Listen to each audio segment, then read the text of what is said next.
Hi, it's Susan from World Peaceful, and I'm inspired to do another one. This one's called Burying Eve. This was a blog that I published on the 28th of May 2011, and I'll just read what I wrote, and there's a poem underneath. It's only a short poem. The bullet points below described a painting my former partner painted of Afghan women behind bars. He uses his words. It was a surrealist painting. It describes the discrimination of women and the killing of baby girls.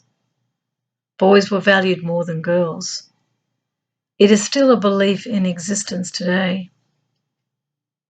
I sat with women tonight and they commented how lucky we are as women to be able to come together at a restaurant and meet. They acknowledged in other parts of the world women do not have freedom. So in the painting, I'll just read the bullet points. It was about a woman behind bars. The woman represents the world and the world is behind bars. We can never reach to her to know her. The world represents earth. The woman represents earth. Earth and the woman are the same colour. And we see again a woman behind the veil. It's our view of the woman. From her view, the reality of her life is that she is behind bars, looking at the freedom, looking at the world. That darkness is created by male. That is the heart of fear. That's a grave that she lives in.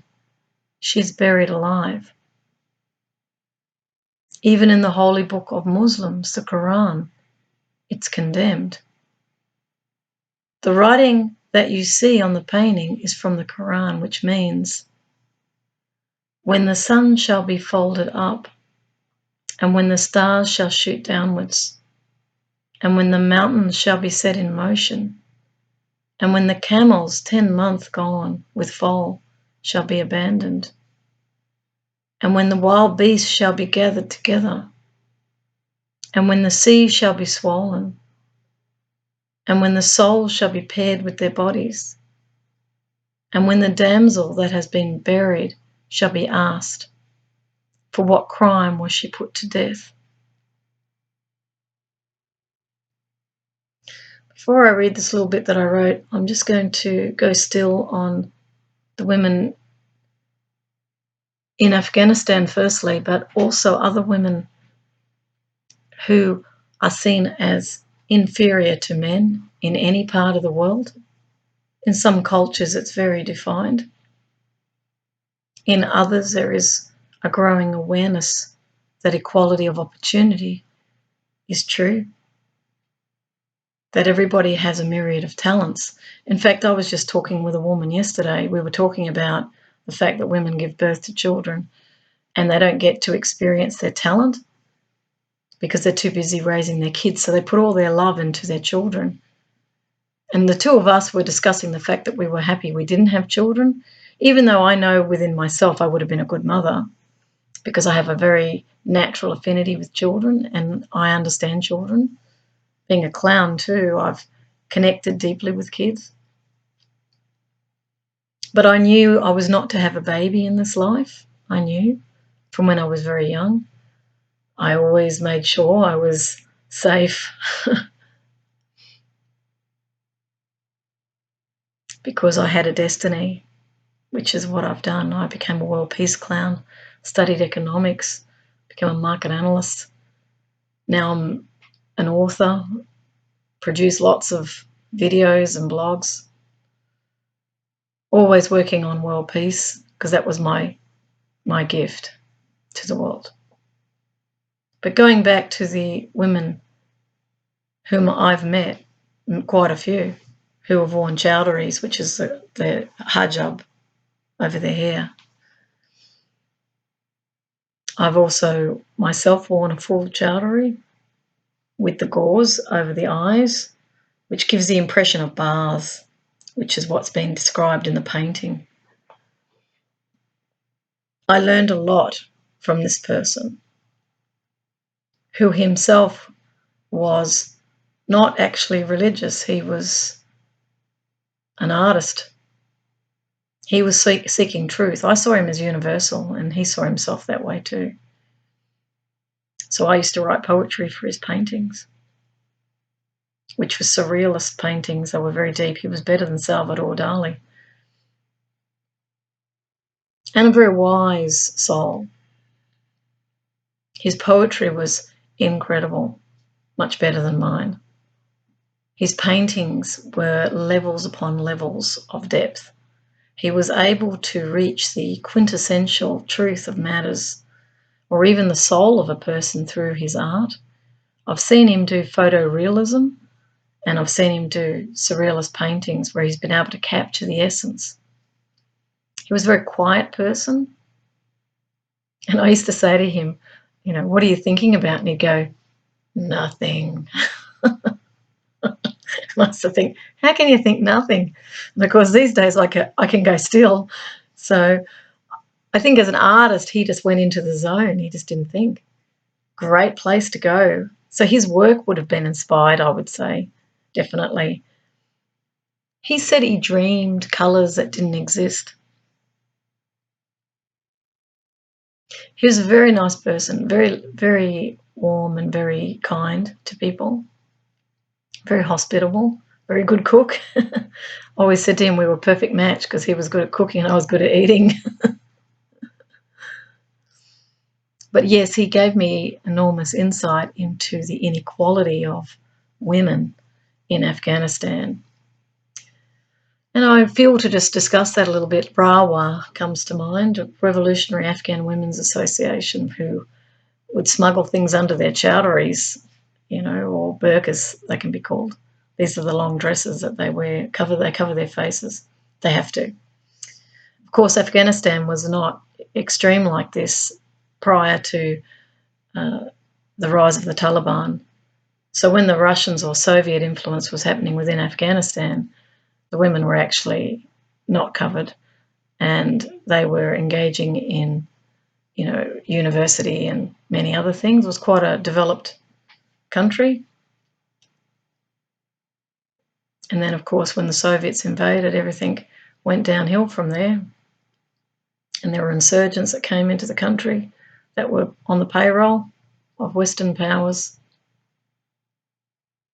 And they became very much the fodder in proxy war to benefit superpowers. Well, one of the superpowers that didn't benefit. The other one probably it did. But they ransacked a very poor country. I think it was Donald Rumsfeld who said, it's not much targets there, it's only a pile of rocks. But under that pile of rocks, of course, is a whole society of people. And there was no connection to that because he had no friends in Afghanistan. He just saw it as a primitive country, or Arabs, even though they weren't, they were Persian. There's such ignorance in our world, we don't know people. And, you can learn a lot from them. I learned my own culture was very disconnected when I met with people who were Afghan. They were so warm. These are very simple peasant people, they're tribal. They weren't educated. The ones I met weren't, and they were incredibly kind. They really valued hospitality. And I was never made to feel alone, like they come and sit with you and talk with you. Yet in my own culture, they'd let you sit there and they would compete intellectually in my culture. In their culture, they played music and sung songs, like poetry was important. They were artists, that was the difference. Whereas in the Western, we're more science, more left brain. And so the left brain doesn't really get the right brain. And yet if you could integrate both, you can come up with very brilliant insights. So I learned about Rawa and some of the heroes, the female heroes in Afghanistan who stood up to the total suppression of the female, because women had to cover their faces. They couldn't go outside unescorted. Windows were blacked out. They couldn't have icons that competed with Allah. was really full on repression, and they got stoned to death. You know, if they were raped, they had to have 3 male witnesses to say, you know, to vouch for them. So the woman's voice was not equal to the man's voice. And I remember this beautiful soul painting what looked like a chessboard, and the black squares were holes, and then there was the white squares, and he had an image of a man who had black gloves, and the black gloves were the evidence of him digging the hole for her. You know, it was really powerful paintings, such as the brilliance of artists. So I'll now read the little bit here, and then it's a small poem, this one. So I said women and men were created on this planet to love and create the next generation. It was never meant to be an unequal union. It was a holy reunion when love is the desire that attracts partners to come together. The devaluing of girls is a crime against humanity, as all children should be protected equally and given equal opportunity to live to their highest potential in life. Children are not the property of adults, they are a gift into the world. So this very brief poem I wrote is called Buried Alive. Contrast and relativity soften the severity, to feel your hair blowing free and wild, the gay abandon of the innocent child. What it is to be a woman I know, the superficial exterior of the feminine is all illusion. The desires and fears of men are what feed the confusion, gently wiping away the cobwebs of antiquity, exploring the subtle truths. Superior is inferior, seeking to fill the gap. Equality is such a respect where the images overlap. So I'll leave you with that to contemplate. We are, in truth, equal, but over 50% of our world population has been raised in an image that is pleasing to man, but it is not pleasing to woman. Woe man is the way woman in English is written. Man is part of woman. Now, it's easy to see this if you look at the chromosomes. XX is female, XY is male. There's an X in the XY. It's not YY, it's XY. Woman, man is part of woman. All children are feminine until they reach puberty. That's why little boys, are very sweet. It's because they're feminine. That's the X expressing in the XY. So man is woman until puberty. No one ever says this, but I know this to be true. We are given the task of caretakers of the next generation for a very real reason, because of the emotional intelligence that is naturally within the feminine. Some also state from a reincarnational point of view, you have to go through the experience of man before you can become a woman. So it's not to say all women are superior to men or men are inferior. It's not to say that at all. It's to say that the genders are unique. They are created in order to complement one another. The feminine has special gifts that have not been acknowledged equally. The emotional landscape is what the feminine sees very easily. We're able to see through the silence, you see, because we go into the feeling. For many, our natures are harmonious. We want to relate, we want to cooperate, we want to collaborate. We want to bring the family together. We don't want to make it into a competition or a sport or better than. We don't want to make it aggressive. We want to help people to see that their highest interest is served through equality. Equality is a very deep respect that each being is here for a purpose, and it's not for anyone to judge better or less than, because each cannot exist without the other in reality. There is no weaker, there is no stronger, there is only love or not love. And when you're not loving, it will feel weak. When you're loving, you will feel the strength. That's the only difference, really, other than the feminine and masculine expressing what they see and feel differently. But if we come together with respect, we can learn from one another. And that's how you expand awareness. The union of the masculine and the feminine is love. And that love doesn't know where one starts and the other ends. That love is intimacy. It's the birthing of the family. So when males and females come together in equality,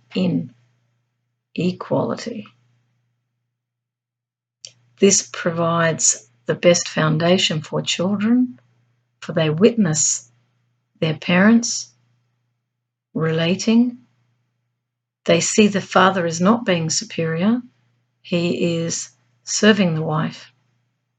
The proper order of things is the male supports the female in order to support the child. That is the proper order of things. It's support. It's not domination. It's not servitude. It's love. You will naturally support the one that you're with through love, and the child will benefit. For the nurturing instincts in the feminine are very strong. So we have to work on this. Men have to work on where they feel powerless in respect of women, because that's why they assert power over women. Women have to also look into their own powerlessness too, where they feel not good enough, where they feel they have to please someone, where they feel they've got to look beautiful in order to be appreciated, instead of just appreciating the very fact that they're here and they're unique and we're far more than we know. Everyone is honoured on the earth and everyone is equal. That's why I say everyone. We're the one family. So let's hope that we can move into a higher level of consciousness where there is no more burying of little girls perceived as less than little boys. Every child is worthy, no matter their gender. In a higher consciousness, in a future culture, there will be no inequality at all. And you will be amazed at where this world goes. So with that, I send you love and peace, equality and family. Thanks. Bye.